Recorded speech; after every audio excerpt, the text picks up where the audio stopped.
Tear that fence down! All of it! I'm not asking again! That's what the HOA president screamed at two workers while they ripped apart the cedar posts my father set in 1978. I drove up from the North Pasture and found a $120,000 swimming pool sitting in the middle of my cattle land. Blue mosaic tile, stainless steel ladder, filtration system humming away like it belonged there. She'd torn out 200 feet of livestock fencing, poured a concrete pool on my grazing pasture, and thrown a grand opening party, all while I was 5 miles away checking on my herd. The chlorine stung my nostrils before I even killed the engine. She stood there in her white Escalade, arms crossed, smiling like she'd just done me a favor. She had no idea I'm a licensed land surveyor. Every inch of that pasture is recorded in my name. I didn't call the sheriff. I called a plumber. Tell me, what would you do? I need to take you back a bit so you understand what she walked into. My name doesn't matter, but the land does. 640 acres of West Texas cattle country, halfway between Midland and the middle of nowhere. My grandfather bought it in 1968 with cash from 20 years of pipeline work. My father ran Herefords on it his whole life, and when he got sick, ALS, the kind that takes everything slow, I left my job as a licensed surveyor for the city of Odessa and came home to keep the place running. Dad passed in the spring of 2020, quietly. The way he did everything. He left me the herd, the house, and a tin box under his workbench with every original deed, survey plat, and boundary record going back to the day his father signed the papers. I kept that box like scripture. The house isn't much. 1 story, limestone foundation, tin roof that sings when the wind hits right, a horse barn with a leaning door, a hay shed that smells like dust and alfalfa no matter how many times you sweep it, and fences, miles of cedar post and barbed wire my father strung himself, most of it still holding after 40-some years. I ran 200 head of crossbred cattle on that land, alone, every morning, started at 4:30. Coffee in a tin cup, boots on the porch, truck idling in the dark. You learn to love the quiet out here, the creak of the gate hinge, the low hum of the windmill pulling water, the way the sky turns copper right before sunrise. Then Ridgeline Estates showed up. In 2019, a developer named Trent Kincaid bought the old Crawford Ranch next door and carved it into 87 half-acre lots. Cookie-cutter houses with stone facades, 3-car garages, and HOA fees that could feed a calf for a month. The kind of neighborhood where people move to the country and immediately start complaining about the smell of it. His wife was Shelby Kincaid, blonde, heavy-set. Never once saw her without a linen blazer, oversized sunglasses, and a clipboard. She drove a white Cadillac Escalade and parked it like she was docking a yacht. The IOA made her president on day 1, and 7 years later, she still acted like the title came with a badge and a gun. The first letter arrived 6 months after the last house sold. It was printed on Ridgeline Estates' HOA letterhead, which she designed herself, and it informed me that my cattle fencing was visually inconsistent with community standards and needed to be painted or replaced within 30 days. I read it twice, then folded it into my back pocket and went to check the south water tank. A week later, she showed up in person, parked the Escalade right at my gate, stepped out in white sneakers that had never touched dirt, and told me my fence looked like it belonged in a junkyard, her exact words. Standing on the gravel shoulder of a county road that's been there since before she was born, I leaned on the gatepost, the rust rough under my palm, and said the only thing that needed saying. "Ma'am, your HOA ends at that survey pin right there. My fence is on my land." She tilted her sunglasses down and looked at me like I'd spoken a foreign language. Then she smiled, the kind of smile that isn't a smile at all, and said, "Everything in sight of Ridgeline is my concern, Mr. Holt." That was the first time she said my name. It wouldn't be the last, but standing there in the morning heat, with the smell of mesquite and engine oil drifting off the road, I had no idea how far she was willing to go, and I had no idea that the survey pin she'd just dismissed was the same one her husband would try to move 6 months later. It started with 5 days away from the south pasture.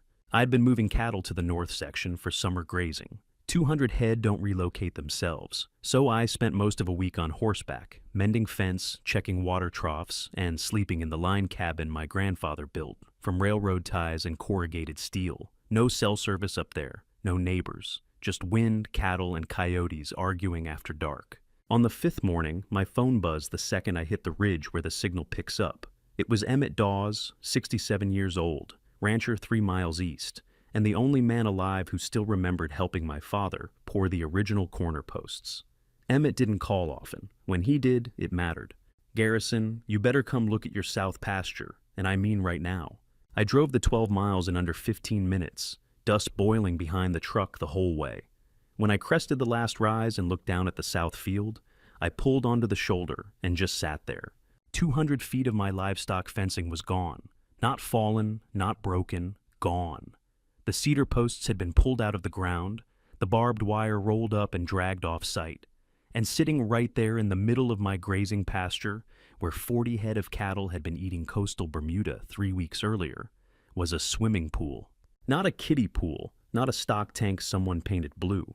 A full-size, in-ground, competition-grade swimming pool, concrete shell, blue mosaic tile lining, stainless steel handrails, a 3-stage filtration system bolted to a concrete equipment pad, and a brand-new wrought iron fence around the whole thing, painted bright white, with a gate that had a keypad lock.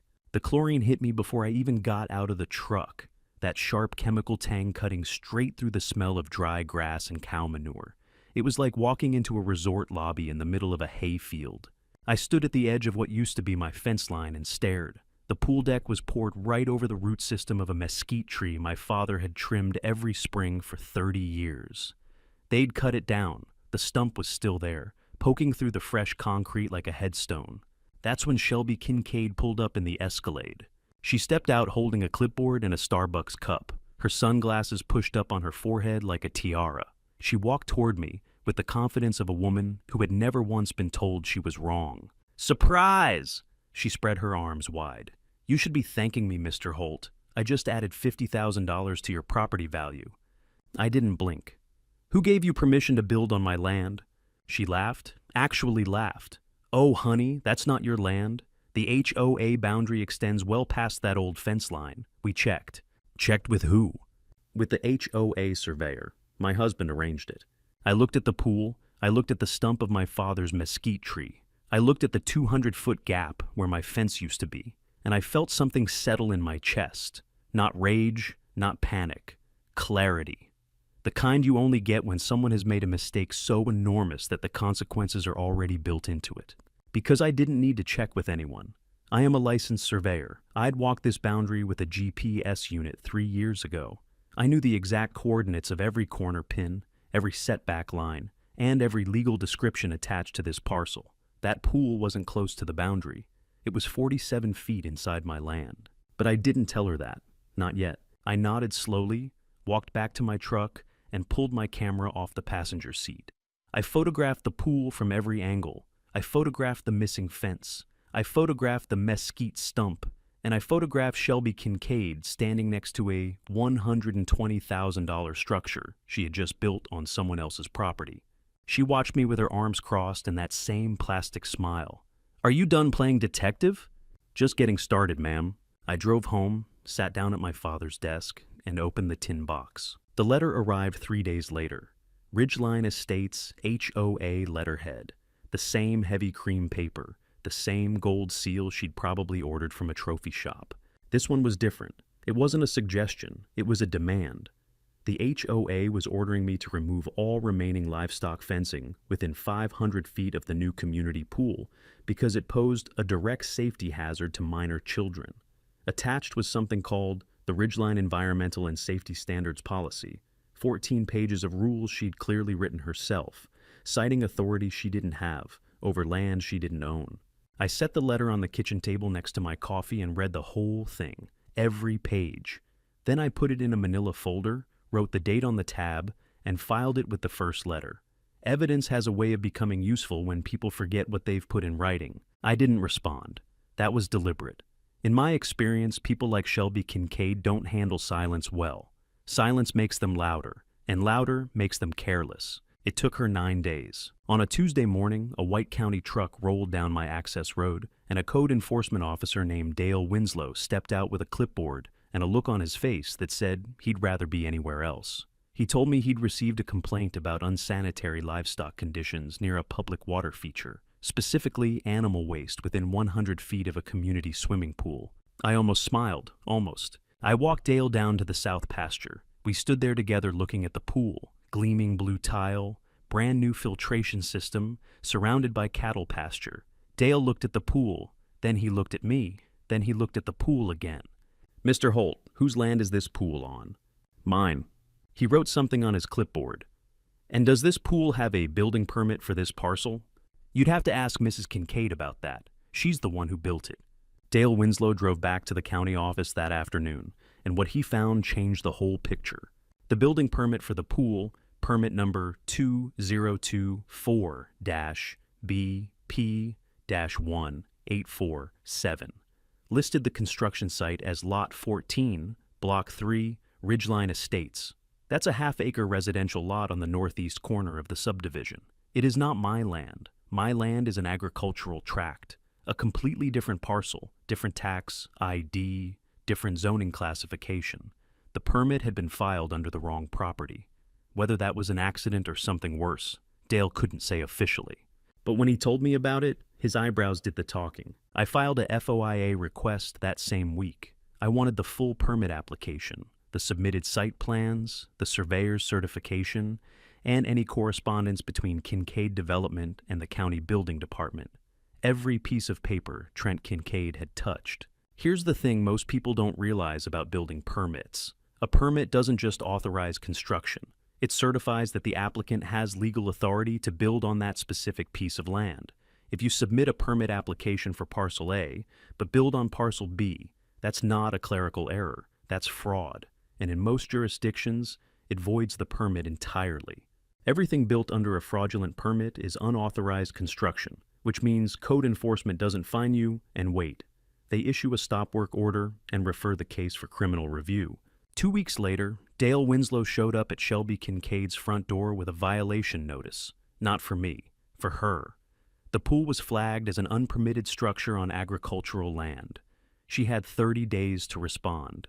I heard about it from Emmett, who heard about it from Dale's wife at the grocery store. Small towns run on that kind of network. Emmett called me that evening, chuckling so hard he could barely get the words out. She turned 3 shades of red, Garrison. Told Dale the whole thing was a clerical error and that her husband handled the paperwork. "That's probably true," I said. "And that's exactly the problem." I hung up, poured a glass of iced tea, and sat on the porch watching the last light drain out of the sky. Somewhere south of the house, the pool's filtration pump hummed in the dark. On my land. Running on electricity Shelby Kincaid was paying for. Filtering water I was about to find a very good use for. Shelby didn't slow down. She accelerated. Within a week of that violation notice, a letter arrived from an attorney named Brent Cosgrove, senior partner at a firm in Odessa that handled most of Trent Kincaid's development deals. The letter was a cease and desist, and it accused me of willful interference with planned community infrastructure and creating a public endangerment by maintaining livestock in proximity to a recreational facility. I read that line 3 times. Recreational facility. She'd built an illegal pool on my cattle pasture, and now her lawyer was calling it a recreational facility. On paper, it sounded serious. In practice, it was a threat from a woman who didn't understand that the land under her pool didn't belong to her. But I filed it anyway. Another page in the folder. The following Saturday, Shelby threw her grand opening. I heard the bass before I saw the crowd. A DJ had set up under a pop-up tent near the shallow end, and the thump of the speakers carried across the pasture like a second heartbeat. 2 food trucks were parked along the access road, one selling brisket tacos, the other shaved ice, and someone had strung twinkle lights across the wrought iron fence. A vinyl banner stretched between 2 poles read, "Ridgeline Community Pool, built by your HOA. Built by your HOA, on my land, with my mesquite tree cut down to pour the deck." I stood on my side of the remaining fence line, about 30 feet from the shallow end, watching 60-some residents of Ridgeline Estates swim, eat, and celebrate on my property. Kids cannonballed off the diving board. Teenagers sat on the edge with their feet in the water. Shelby stood near the DJ booth in a white sundress and wedge sandals, holding a wireless microphone. "This is what happens when your HOA fights for you," she said into the mic, her voice carrying across the field. Then she looked directly at me. Some people would rather let this land rot than see progress. A few people clapped, most just looked uncomfortable. Nobody likes being part of a speech that's aimed at someone standing 30 feet away. Emmett was beside me, leaning on a fence post, his hat pulled low. He watched the party for a long time, without saying anything. Then he shook his head. "She's throwing a party on your property, Garrison. Your daddy would have called the sheriff before the first burger hit the grill." My daddy didn't have a surveyor's license. Emmett looked at me. I could see him working through what I meant. Then he smiled, the slow, careful kind that means a man knows something good is coming and has the patience to wait for it. The party ran until sundown. I didn't leave. I stood there the whole time, not because I was angry, though I was, but because I wanted to see who came. I wanted to watch Shelby in her element, and I wanted her to get comfortable. Comfortable people make bigger mistakes. Near the end of the evening, a woman walked up to me from the parking area. Nina Caldwell, staff reporter for the Permian Basin Register. Shelby had invited her to cover the event, a puff piece about community spirit and HOA investment. Nina was polite, professional, and clearly had the instinct that something about this pool story didn't add up. "Mr. Holt, do you have any comment about the new pool?" I didn't give her a quote, but I reached into my truck and pulled out a folded document, the original 1968 survey plat showing my property boundaries. Every line, every bearing, every pin location. I held it out to her. "This is the legal boundary of my land. You can see where the pool sits." She looked at it for a long time. Then she took a photo of it with her phone, thanked me, and walked back to her car without another word. I watched her taillights disappear down the county road. The DJ was packing up. The food trucks were gone. The pool lights glowed turquoise against the dark pasture. And for the first time since I found that pool on my land, I felt something close to calm. Not because the fight was over, because the evidence was building, and evidence, in my experience, doesn't need to shout. That night, I sat at my father's desk and opened the tin box. It was nothing special to look at. An old tobacco tin with a hinged lid, scratched and dented from decades in the shop. But what was inside was worth more than anything Shelby Kincaid had ever built. The original warranty deed from 1968, signed by my grandfather. 3 survey plats, one from the original purchase, one from a fence line update in 1983, and one from the boundary resurvey I did myself in 2021, and a stack of 4 Polaroid photographs my father had taken the day the surveyor set the corner pins. 4 iron rods driven into the ground at the exact coordinates of our property boundary. My father had written the GPS coordinates on the back of each photo in pencil. The man couldn't program a cell phone, but he documented his land like a federal auditor. The next morning, I loaded my survey equipment into the truck, a Trimble GPS unit, a metal detector, a measuring wheel, and a field notebook. I drove to the south boundary and started at the southeast corner pin. It was right where it should be, 4 feet from the county road, marked with an orange cap and a brass disc stamped with the original surveyor's license number. I checked the second pin, northwest corner of the south section, also in place. Then I walked to the third pin. It was gone, not buried, not overgrown, gone. I swept the metal detector across a 10-foot radius and found it, 20 feet from its original position, jammed into the soft dirt at an angle, like someone had pried it out and shoved it back into the ground without bothering to set it properly. The fourth pin was the same, moved 47 feet toward my land. Someone had pulled 2 of my boundary markers and repositioned them to make it look like my property line was farther north than it actually was. And that shift, exactly 47 feet, just happened to place the pool site on what would appear to be HOA-controlled land. I stood there in the morning heat, sweat running down my neck, staring at a tampered survey pin that represented a felony. Because in Texas, moving a property boundary marker is not a civil matter. It's criminal. Texas Penal Code. Section 32.47.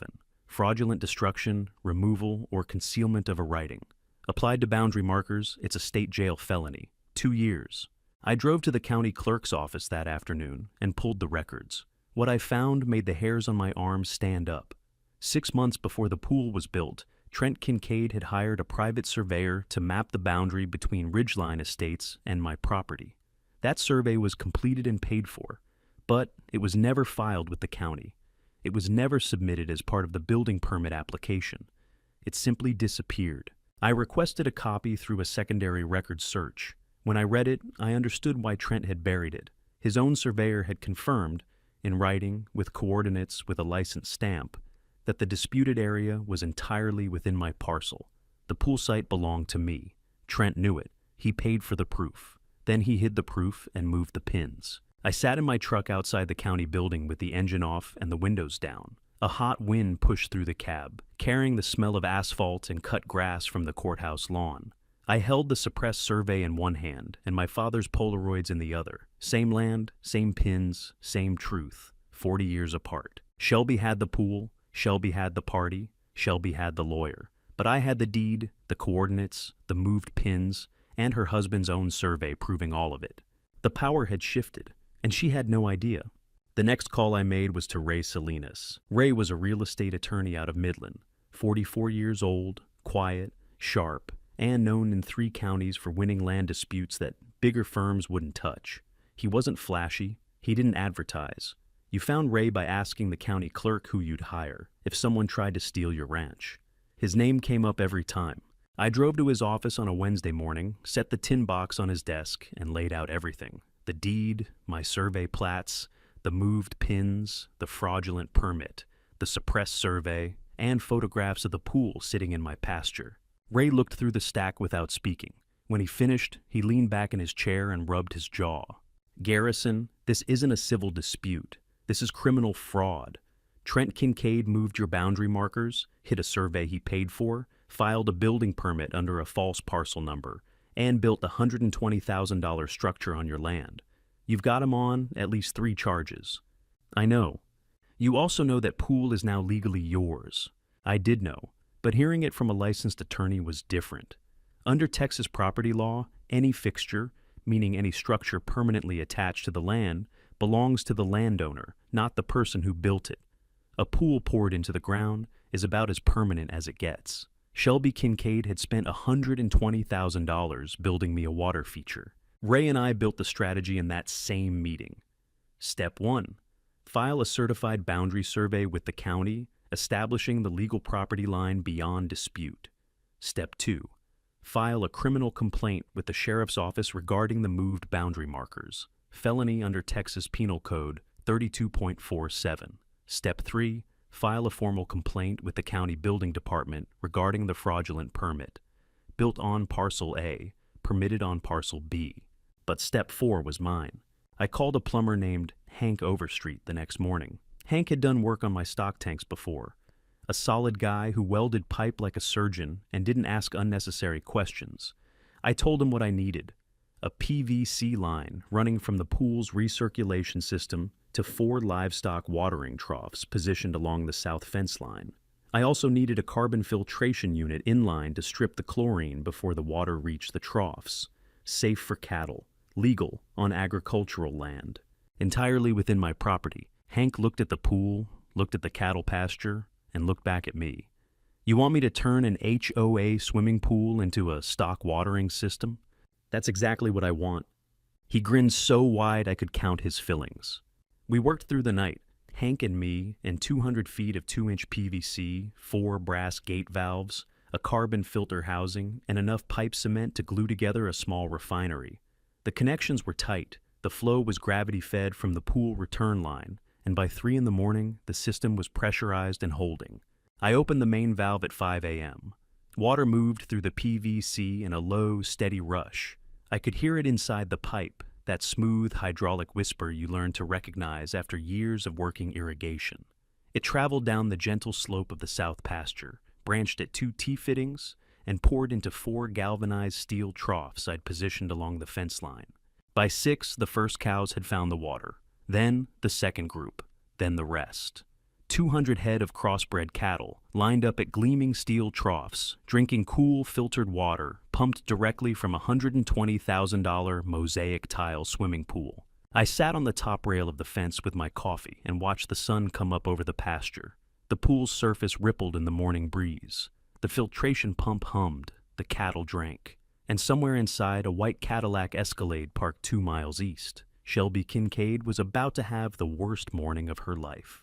Under Texas Water Code, a landowner has absolute right to use surface water and groundwater on agricultural land. for domestic and livestock purposes. That pool was on my land, the water was in my pool, and my cattle were thirsty. Shelby found out at 7:15 the next morning. I know the exact time because I heard the Escalade before I saw it. Tires screaming on gravel, engine revving like she was chasing a fugitive. She came down the access road so fast she fishtailed at the gate, threw the vehicle into park, and was out the door before the dust settled. What she saw must have been something. 200 head of cattle spread across the south pasture, clustered around 4 steel troughs, drinking steadily. The PVC line running from the pool's equipment pad, across the grass, down the slope, and into the trough system. And the pool itself, water level down 8 inches from where it had been the day before, the mosaic tile rim exposed above the surface like a bathtub ring. I was sitting on the fence rail about 50 yards away, finishing my second cup of coffee. "What did you do?" She didn't yell it, she screamed it. The kind of scream that comes from somewhere deeper than anger, from the place where people keep the things they can't control. "Good morning, Shelby." "You're stealing our water. You hooked your cow pipes into our pool. I'm calling the police right now." That's probably a good idea. She called 911. I could hear her voice from across the pasture, high and tight, telling the dispatcher that a rancher was vandalizing community property and stealing water from a public recreation facility. She said criminal 4 times. Deputy Lane Pryor arrived 20 minutes later. He stepped out of his cruiser, looked at the cattle, looked at the pool, looked at the PVC pipe, and took off his hat to scratch the back of his head. I've seen that gesture from law enforcement before. It means the situation is not what the caller described. I walked over and met him at the fence. Shelby was already there, pointing at the pipe, the troughs, the cattle, and me, in that order. "Deputy, I want this man arrested. He vandalized our pool, and he's using our water to feed his animals." Pryor looked at me. "Mr. Holt, is this your property we're standing on?" "Yes, sir." I handed him a copy of my deed and the certified survey I'd filed with the county 2 days earlier. The pool, the pipe, the troughs, and the cattle are all on my land. You can confirm the parcel number with the county clerk.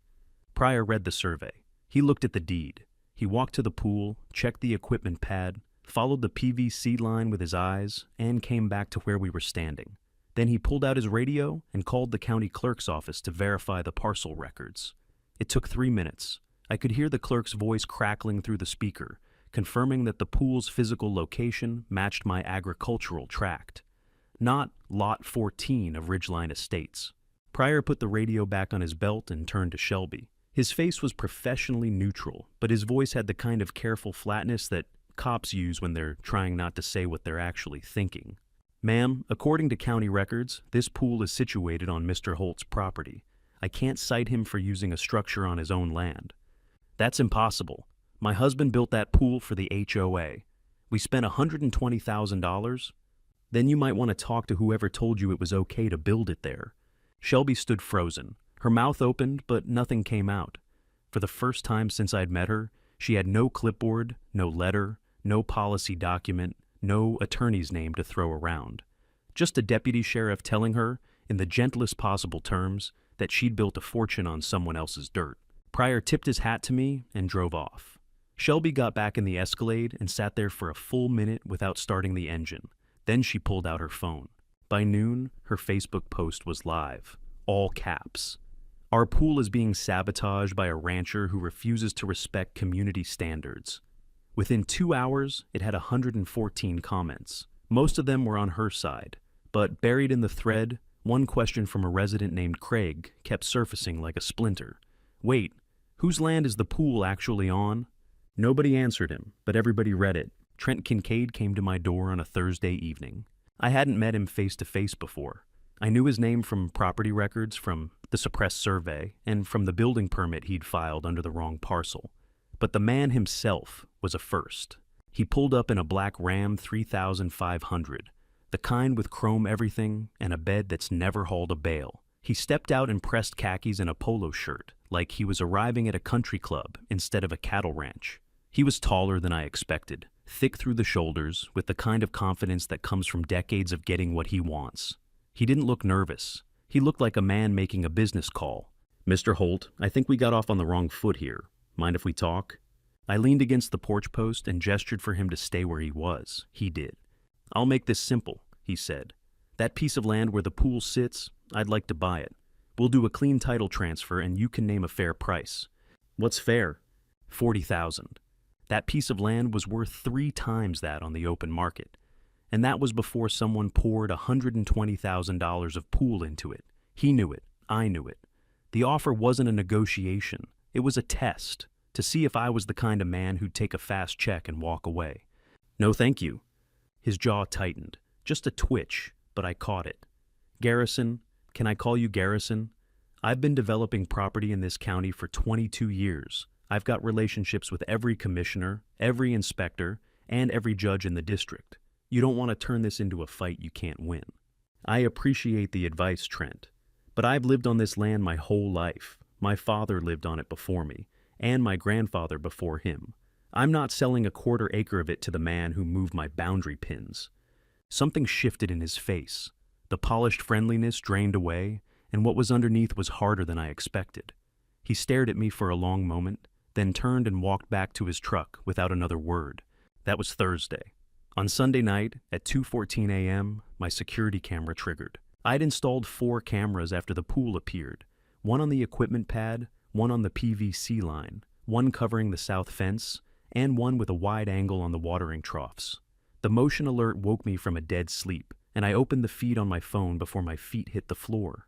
2 figures, dark clothing, one carrying bolt cutters, the other a plastic jug. They moved fast, staying low along the fence line. The first one cut through the PVC in 3 places, clean snaps that I could hear through the camera's microphone. The second poured the contents of the jug into the nearest watering trough. Then they jogged back toward the access road, where a black truck sat with its lights off. The camera captured the license plate on the last frame before they pulled away. It was Trent Kincaid's Ram 3500.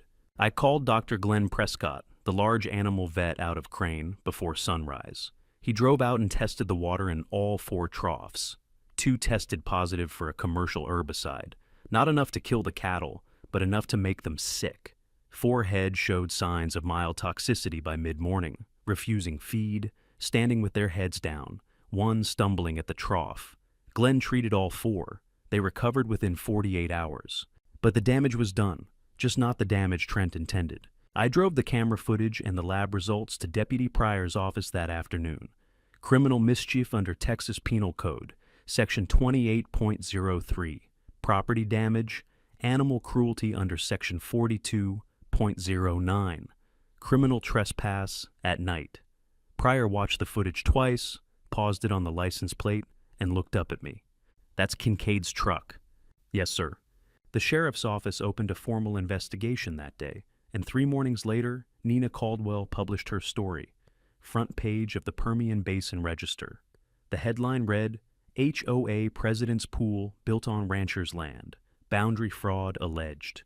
The article named Shelby, quoted the county clerk, referenced the moved survey pins, and included the photograph of my 1968 plat. By nightfall, my phone rang 11 times, all from Ridgeline Estates residents. Every one of them asked the same question. If Shelby Kincaid had moved my boundary markers, had she moved theirs too? The county commissioner's court met on the first Tuesday of the month in a limestone building on the courthouse square in downtown Odessa. Normally, those meetings drew maybe 30 people, retired landowners, a couple of attorneys, and whoever was fighting a zoning change. This time, the room was standing room only. Over 200 people packed into a space built for 80. Ridgeline residents filled the back rows, arms crossed, whispering. Local ranchers lined the walls. Nina Caldwell sat in the front row, with a digital recorder on her knee and a cameraman beside her. Deputy Pryor stood near the side door with his hands on his belt, watching the crowd the way cops do when they know something's about to happen.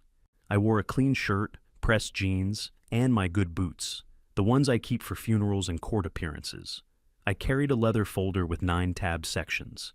Everything I'd spent the last 2 months collecting, organized in the order I planned to present it. The chairman called the meeting to order.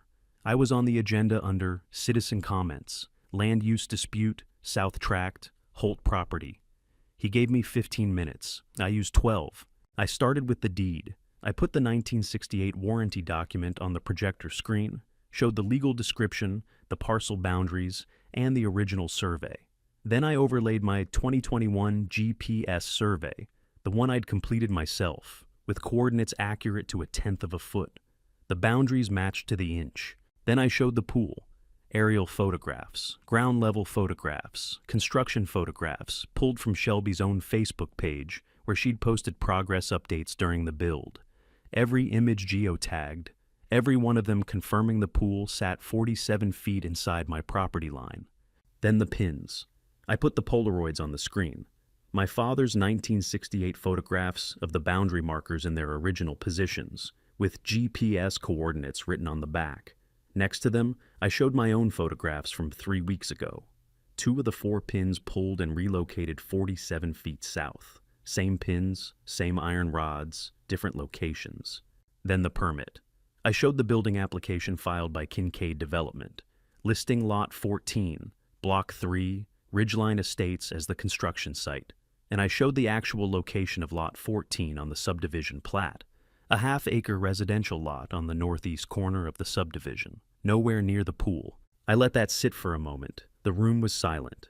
Then I showed the suppressed survey, the document Trent Kincaid had paid for, received, and hidden, because it confirmed, in the professional opinion of a licensed Texas surveyor, that the pool site belonged to me. Mrs. Kincaid's husband hired a surveyor, I said, looking at the audience but speaking clearly enough for the recorder. The surveyor told him the truth. Mr. Kincaid didn't like the truth, so he buried the report and moved the boundary markers himself. That's not a mistake. That's a felony.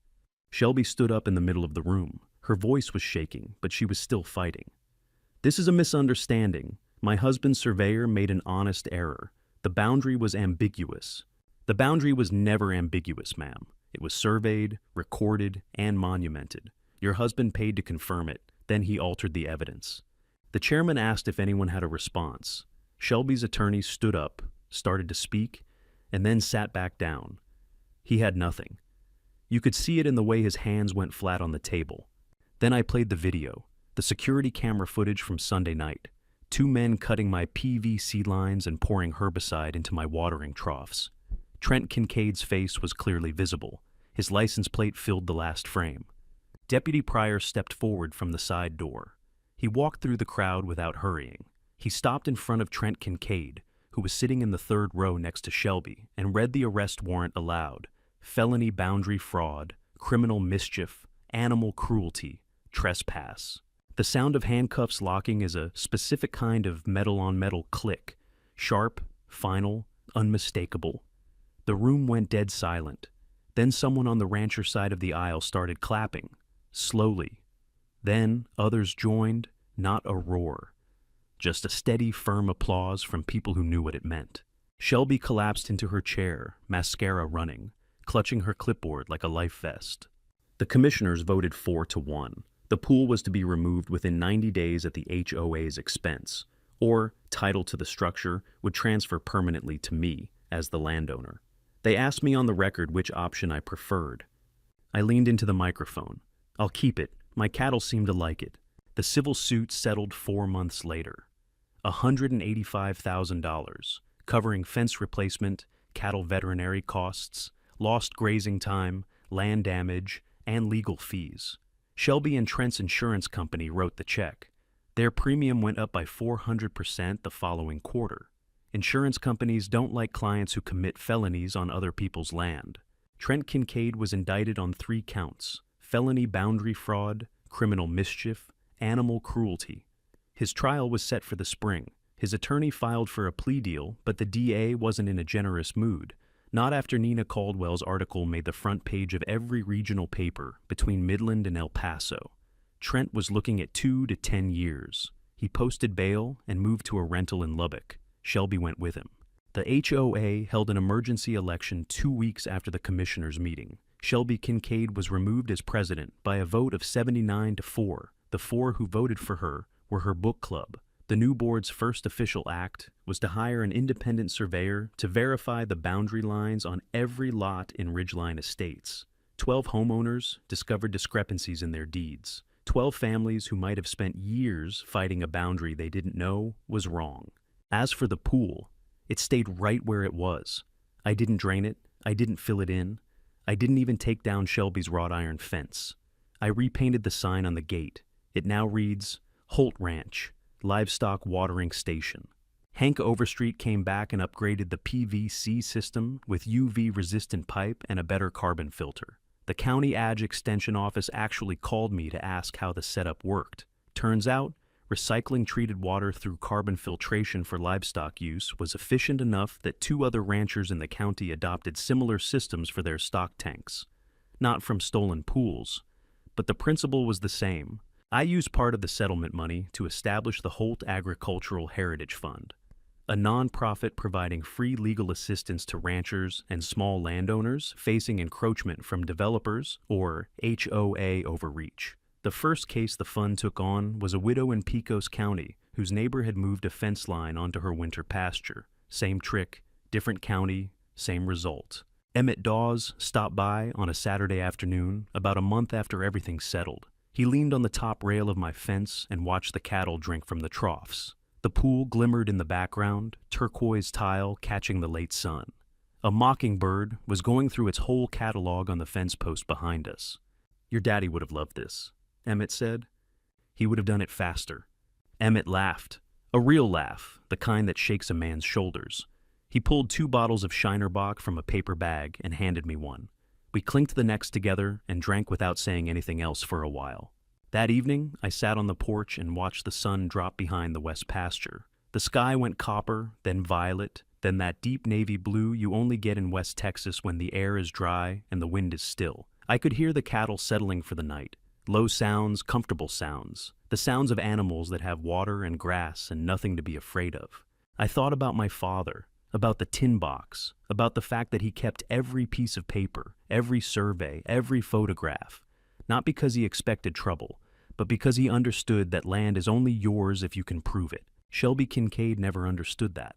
She thought power came from a title and a clipboard. She thought authority meant control. She thought a swimming pool could rewrite a property line.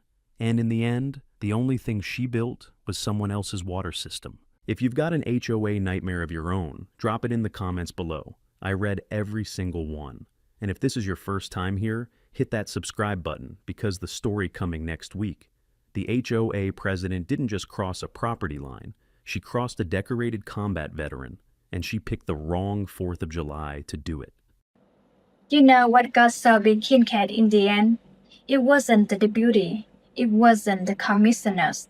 It wasn't even the handcuffs on her husband's wrist. It was the paper trail she never thought to check. Garrison Howe didn't win because he got angry.